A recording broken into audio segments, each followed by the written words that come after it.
Coffee powder வச்சு சில beauty hacks சொல்ல போறேன். இந்த ரீலை மறக்காம சேவ் பண்ணிக்கோங்க. காஃபியும் ஹனியும் மிக்ஸ் பண்ணி ஜென்ரலா நம்ம ஃபேஸ்ல ஒரு மசாஜ் பண்ணும்போது நமக்கு இன்ஸ்டன்டா ஒரு ஃப்ரெஷ்னஸ் கிடைக்கும். ஏன் அப்படின்னா காஃபில உள்ள எக்ஸ்ப்ளாயின்ட் வந்து நேச்சுரலா டெட் ஸ்கின்னை வந்து ரிமூவ் பண்ணும்.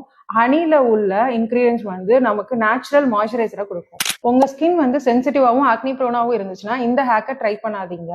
பியூர் காஃபி பொடி வாங்கி ட்ரை பண்ணுங்க. கமர்ஷியல் காஃபி பொடி வேண்டாம். காஃபி பவுடரையும் பியூர் கோகோனட் ஆயிலையும் மிக்ஸ் பண்ணி உங்களோட அண்டர் ஐல டேப் பண்ணி ஒரு 10 மினிட்ஸ் கழிச்சு நீங்க வாஷ் பண்ணும்போது பஃபினஸும் டார்க்னஸும் டெம்பரரியா வந்து குறையும். இது எதனால அப்படின்னா காஃபி பவுடர்ல உள்ள கஃபின் வந்து உங்களோட டார்க்னஸ் அண்ட் பஃபினஸை குறைக்கும். உங்களோட ஸ்கின்னை வந்து ஹைட்ரேட்டிங்கா வச்சுக்கிறதுக்கு கோகோனட் ஆயில் யூஸ்ஃபுல்லா இருக்கும். மூணாவது ஹேக்கை சொல்றதுக்கு முன்னாடி சிம்பிள் பியூட்டி ஹேக்கை பத்தி தெரிஞ்சுக்க இந்த பேஜை ஃபாலோ பண்ணிக்கோங்க. காஃபி பொடியையும் கர்டையும் மிக்ஸ் பண்ணி உங்களோட ஸ்கேல்ப்ல டைரக்டா அப்ளை பண்ணி ஒரு 15 மினிட்ஸ் கழிச்சு ஹேர் வாஷ் பண்ணும்போது கர்ட்ல உள்ள லாக்டிக் ஆக்சைடும் காஃபில உள்ள கஃபீனும் சேர்ந்து உங்களோட டேண்ட்ரஃப் வந்து டெம்பரரியா ரெடியூஸ் பண்ணணும்.